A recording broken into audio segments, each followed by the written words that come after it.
আর রসুল্লাহ যেখান করছেন না আমরা এখান করতাম কিলা, ওখানেও তো মাথার বিষ যে রসুল্লাহ হজ একবার করছেন, একবারের বেশি দুইবার করলা না। আমরা যে 5 বার করি 7 বার করি হজ করি, যে কোনো মেসাবে আজকাল ফতোয়া দিছেন নি এটা যে একাধিকবার হজ করা এটা বেদাত, এটা নাজায়েজ, হারাম?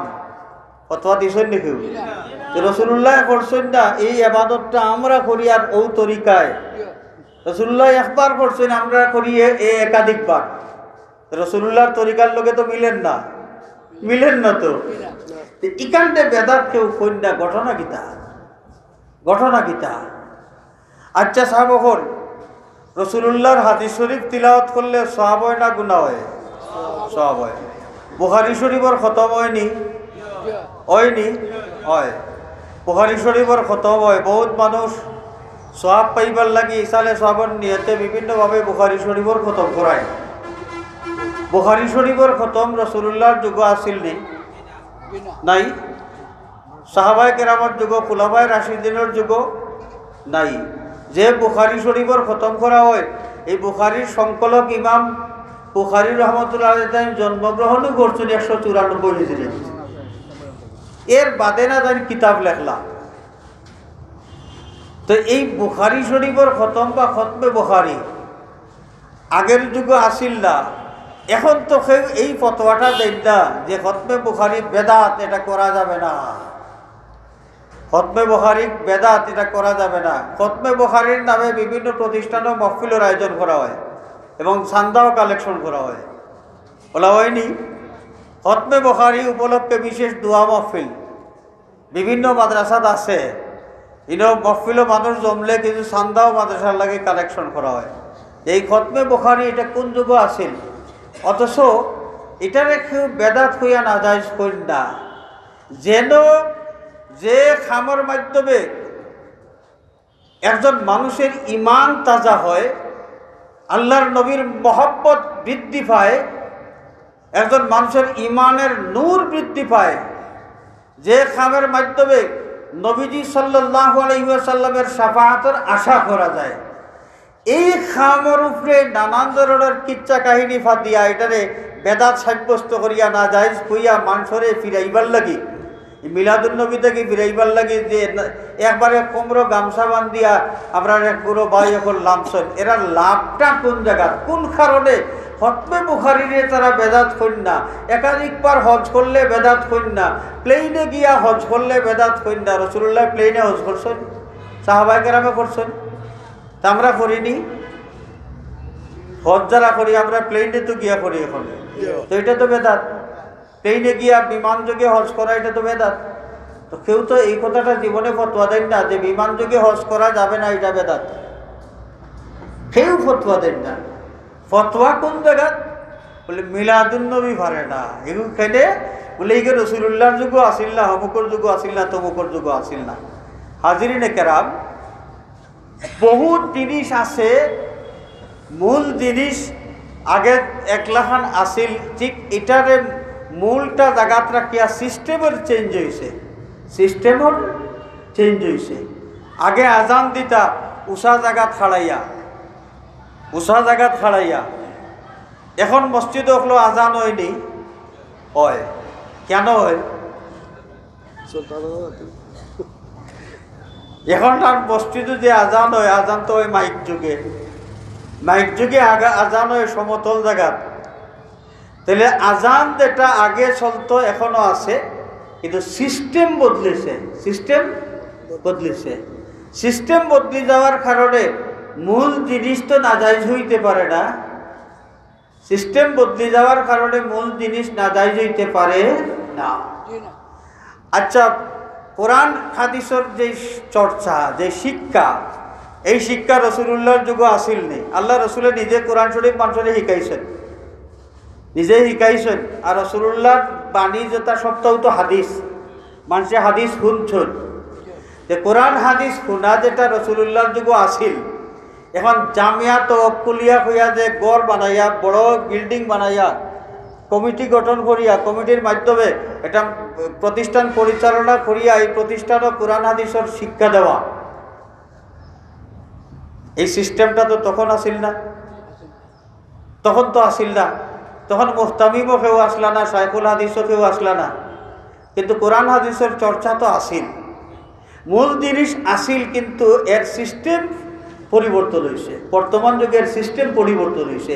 সিস্টেম পরিবর্তন হওয়ার কারণে আমরা এটারে বেদাত হইয়া কইতাম নি যে দারুল উলুম ওটা বন্ধ, জামিয়াত ওকুলিয়তা বন্ধ, এটা বেদাত, রাসূলুল্লাহর যুগে আসিল না, সুতরাং এই প্রতিষ্ঠান সকল বন্ধ করো।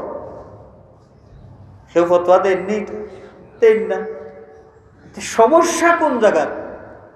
নতুন নতুন অনেক জিনিস করা হইতে আছে, যার মাধ্যমে নেকি হাসিল করা যায়, সব কিছু জায়েজ হইতে পারে। আর মিলাদুন নবীর প্রচলিত যেই পদ্ধতিটা নতুন। আমরা যে তরতিবে মিলাদ শরীফ করি, যে তরতিবে, এটা যে পয়লা কোরআন শরীফ তিলাওয়াত করিয়া শুরু হইল, এর বাদে ধারাবাহিকভাবে নবীর শান কসিদা পাঠ, দুরূদ শরীফ পাঠ, তারপরে নবীর জন্ম বৃত্তান্ত বা তাওয়াল্লুদ শরীফ পড়িয়া আমরা কিয়াম করলাম। এই যে পদ্ধতি, এই পদ্ধতি, এই ধারাবাহিকতা, এই সিস্টেমে মিলাদ মাহফিলের আয়োজন আগে ছিল না।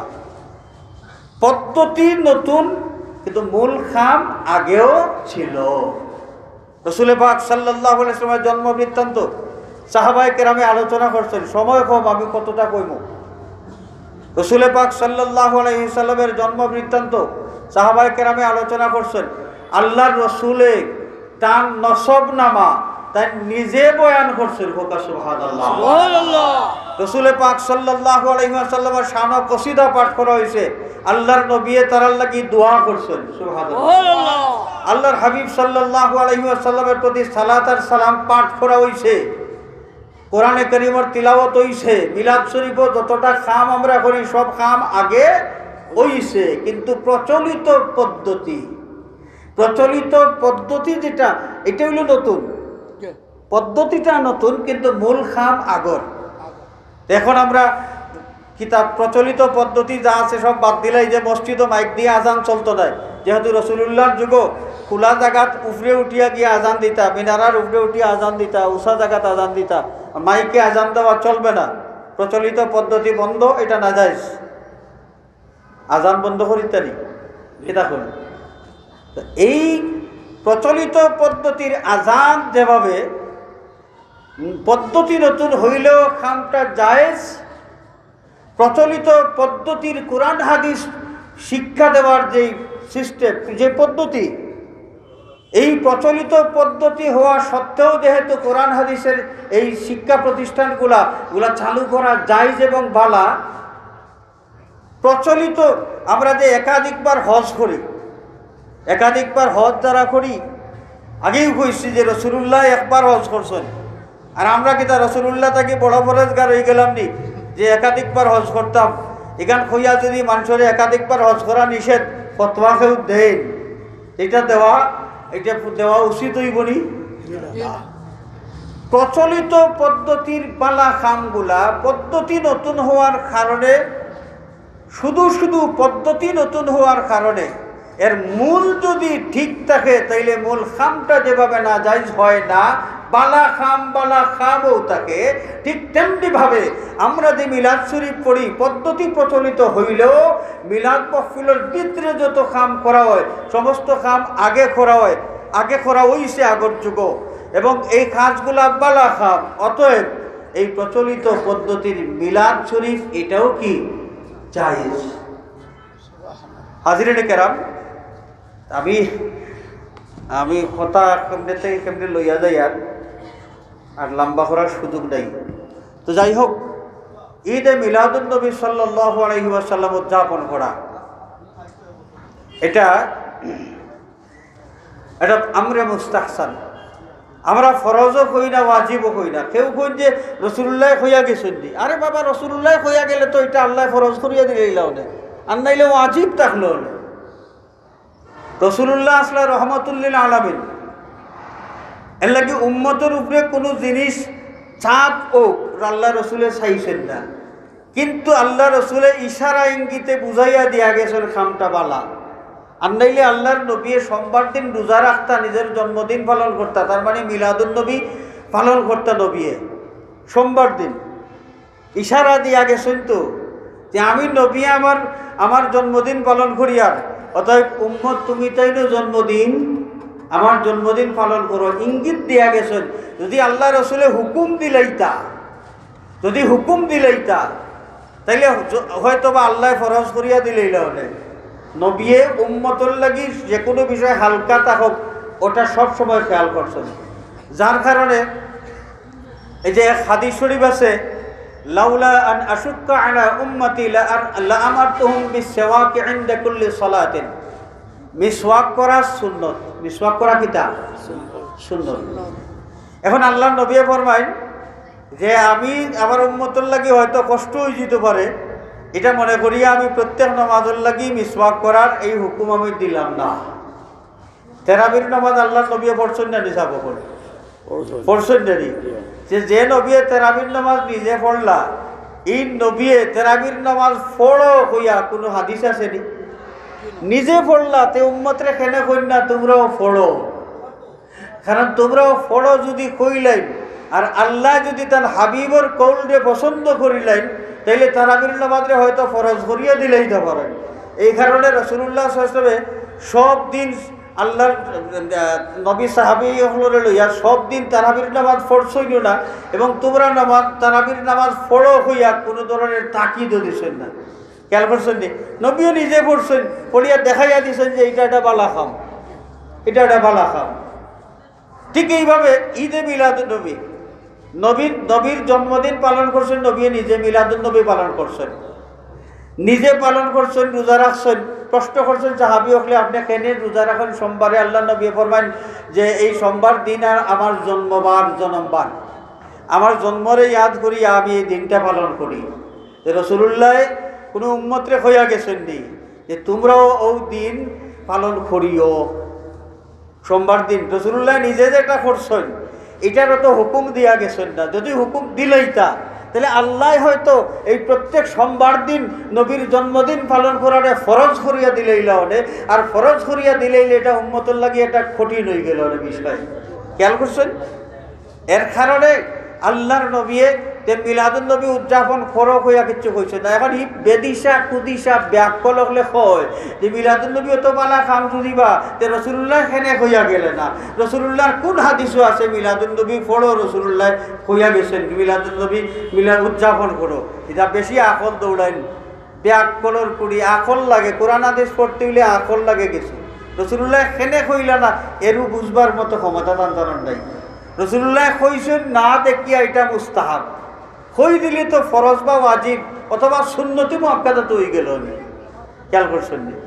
তো যাই হোক, আমরা বর্তমান যুগে ঈদে মিলাদুন নবী সাল্লাল্লাহু আলাইহি ওয়াসাল্লাম উদযাপন উপলক্ষে এই প্রসঙ্গে যে কিছু ইখতিলাফ, কিছু মতানৈক্যপূর্ণ কিছু বক্তব্য আমরা শুনি, যারার পক্ষ থেকে বক্তব্য শুনি এই সমস্ত মানুষ কোন পর্যায়ের। আমি আগেই কইছি যে প্রায় 900 বছর আগে মিলাদুন নবী উদযাপন করার এই বিষয়টা মীমাংসা হয়ে গেছে, এবং গোটা দুনিয়ার সমস্ত উলামায়ে কেরাম একজন ছাড়া, এই একজন ছাড়া দুনিয়ার সমস্ত উলামায়ে কেরাম এই খামটারে বালা খাম কইছেন, আমরে মুস্তাহসান কইছেন। মীমাংসা হয়ে গেছে আগে। নতুন করি যারা আকল দৌড়াইয়া ঈদে মিলাদুন নবী উদযাপন নাজায়েজ বেদাত ফারেনা ইত্যাদি হওয়ার চেষ্টা কররা, এরা ফিতনাবাজ। এরা কিতা কেনে ফিতনাবাজ? যে সমাধান হই গেছে যে বিষয়, এই বিষয়টার লইয়া নতুন করে বিতর্ক তৈরি করা, এটা বালা মানুষের কাম নাই, বালা মানুষের কাম নাই। এটা হলো ফিতনাবাজ মানুষের কাম। তা আমরা এই ফিতনাবাজের বক্তব্য শুনিয়া আমরা প্রতারিত হইতাম না। আর এরা এই ধরনের তেড়া কিছু মানুষ না থাকলে ইমানদারের ইমানই পরীক্ষা হতো হয় না। ও তেড়া বেড়ার মাঝখানো ইমান লইয়া সহি তরিকার উপরে টিকিয়া থাকা, এটা হইল আমরা ইমানি পরীক্ষা। আল্লাহ রাব্বুল আলামিনে এই পরীক্ষা আমরা পাস করার তৌফিক দিতে হবে। আমিন। ওয়া আখিরু দাওয়ানা আনিল হামদুলিল্লাহি রাব্বিল আলামিন। সাল্লাল্লাহু আলা সাইয়্যিদিনা ওয়া মাওলানা মুহাম্মদ ওয়া আলা আলিহি ওয়া আসহাবিহি ওয়া সাল্লাম।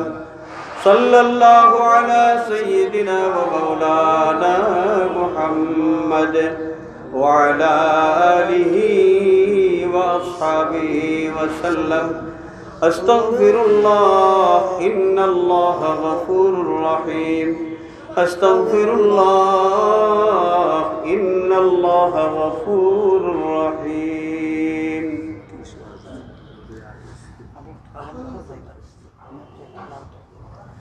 أستغفر الله العظيم الذي لا إله إلا هو الحي القيوم وأتوب إليه ولا حول ولا قوة إلا بالله العلي العظيم اللهم آمين الحمد لله رب العالمين والصلاة والسلام على سيد المرسلين وعلى آله وأصحابه وأهل بيته أجمعين اللهم اغفر لنا ولوالدينا وارحمهما كما ربياني صغيرا رب ارحمهما كما ربياني صغيرا اے اللہ আমরা এই মাহফিল খান আউয়াল থেকে আখির পর্যন্ত কবুল ফরমাও আল্লাহ আমরা এই মাহফিল খান তোমার হাবিব সাল্লাল্লাহু আলাইহি ওয়াসাল্লাম রে দেখাইলাও আল্লাহ এই মাহফিল খান তোমার হাবিব রে দেখাইয়া আমরা রূপে খুশি আর রাজি করি দেও আল্লাহ আয় আল্লাহর জরিয়ে আমরা রে মাফ করে দাও আমরা জিন্দা মুর্দা ভাই বাবা রে মাফ করে দাও আমিন তোমার হাবিবর জিন্দা মুর্দা तमाम উম্মত রে মাফ করে দাও আমিন আল্লাহ এই ৭৫ লালাবাজার ঈদে মিলাদুন নবী উদযাপন পরিষদের লাগে সংশ্লিষ্ট বহুত মানুষরে আমরা আড়াইলাইছি যারা কবরের বাসিন্দা বনে গেছে আল্লাহ তাআলার কবরের উপরে রহমতের ঝড়ি জারি করে দাও আয় আল্লাহ একদিন আইব আমরা কবরস্থানের বাসিন্দা বনে যাইব আমিন আল্লাহ কবরে যাওয়ার আগে কবরের সামান জোগাড় করার তৌফিক দাও আল্লাহ আমরা তোমার মকবুল গোলামি নসিব ফরমাও আমিন আয় আল্লাহ তোমার গোলামির লাগি আমরা মুতমাইন বানাই দাও আয় আল্লাহ ব্যবসায়ী ভাই আপনার ব্যবসার মাঝে খয়রার বরকত এনায়েত ফরমাও আমিন আল্লাহ এই মাহফিলের ওসিলায় এই বাজার খানো খয়রার বরকত জারি করে দেও আমিন আসমানি জমিনি আফাত মাসাইব তাকি হর ফিতনা তাকি বাজার খন্ডে তুমি হেফাজতে রাখিও আমিন আয় আল্লাহ আমরা বিমারি হলরে শিফায়ে কামিল আজিল ইনায়াত ফরমাও আমিন আল্লাহ তুমি আমরার দিলের খবর জানো কার দিল কোন ধরনের পরিশানির আগুন জ্বলতে আছে তুমি তো সব বালা করে জানো রে বাবা আল্লাহ আমরার तमाम পরিশানি দূর করে দাও तमाम मुश्किलात रे आसान করে দাও আয় আল্লাহ বাচ্চা কাচ্চা দিয়া আমরা রে খুশি করছো আমরার বাচ্চা তোর নেক হায়াত দরাজ করে দাও আমিন আল্লাহ পড়া লেখা যেটা আছেন জেহনে জকিল মে নাফে ইনায়াত ফরমাও পরীক্ষার্থী হলরে পরীক্ষার মাঝে বেহতরিন কামিয়াবি ইনায়াত ফরমাও আওলাদর কারণে আমরা দুনিয়ায় তো কোনো ঘাট শর্মিন্দা করিও না আল্লাহ আসরের ময়দানে হাত খড়া লাগাইও না আমিন আল্লাহ আমরার বাচ্চা তোরে আমরার লাগি দোয়া করবার জোকা বানাই দাও আমিন আল্লাহ নিয়া আওলাদি হলরে তোমার কুদরতি ভান্ডার থাকি নেক আওলাদ দান করে দাও আল্লাহ বিয়া শাদির জোকা ছেলে মেয়ে লইয়া যত মা বাবা পরিশানির মাঝে আছেন বেজুড় অখলর লাগি নেক জুড় মিলাই দেও আয় আল্লাহ বিদেশের জমিনও আমরার ভাই বিরাদর আত্মীয় স্বজন যারা আছেন সহি সালামত রাখো আমিন তোমার রহমতের ছায়ার নিচে রাখিয়া হালাল রুজির তৌফিক দাও আমিন রুজির মাঝে খৈর আর বরকত এনায়েত ফরমাও আমিন ইয়া আল্লাহ আল্লাহ এই মাহফিল কায়েম করতে গিয়া তোমার বহুত বান্দা হলে অক্লান্ত পরিশ্রম করছে দৌড়াদৌড়ি করছে এই বৃহত্তর লালাবাজারের নবী প্রেমিক মুসলমান হলে এই মাহফিলের সহযোগিতা করছেন আল্লাহ এই মাহফিলের ওসিলায় তারা দিন দুনিয়ার শান্তি আর কামিয়াবি এনায়েত ফরমাও আল্লাহ আমরার পীর মুর্শিদ উস্তাদ যারা হায়াতে আছেন হায়াতের মাঝে বরকত দাও, যারা কবরবাসী গেছেন গরিকে রহমত ফরমাও, দরজাত বুলন্দ ফরমাও। খাস করে মুর্শিদুল মুর্শিদিন সৈয়দুনা সনদুনা আল্লামা ফুলতুলি সাহেব কিবলা রহমতুল্লাহি আলাইহি দরজাত বুলন্দ ফরমাও। আয় আল্লাহ, আমরার বর্তমান পীর ও মুর্শিদ আমরার রাহবার হযরত বড় সাহেব কিবলার হায়াত বিখ্যাত হইয়া ইয়া আল্লাহ, তোমার ওলিরে আমরার মাথার উপরের ছায়া হিসাবে আরো বহুত বহুত দিন এই জমিনও বাকি রাখো। মুহাদ্দিস সাহেব হুজুর অসুস্থ, আল্লাহ তোমার কুদরতি দাওয়াখানা থেকে শিফা এনায়েত ফরমাও। সাল্লাল্লাহু আলা সাইয়্যিদিনা মুহাম্মাদিন ওয়া আলিহি ওয়া আসহাবিহি আজমাইন ওয়ালহামদুলিল্লাহি রাব্বিল আলামিন। আসসালামু আলাইকুম।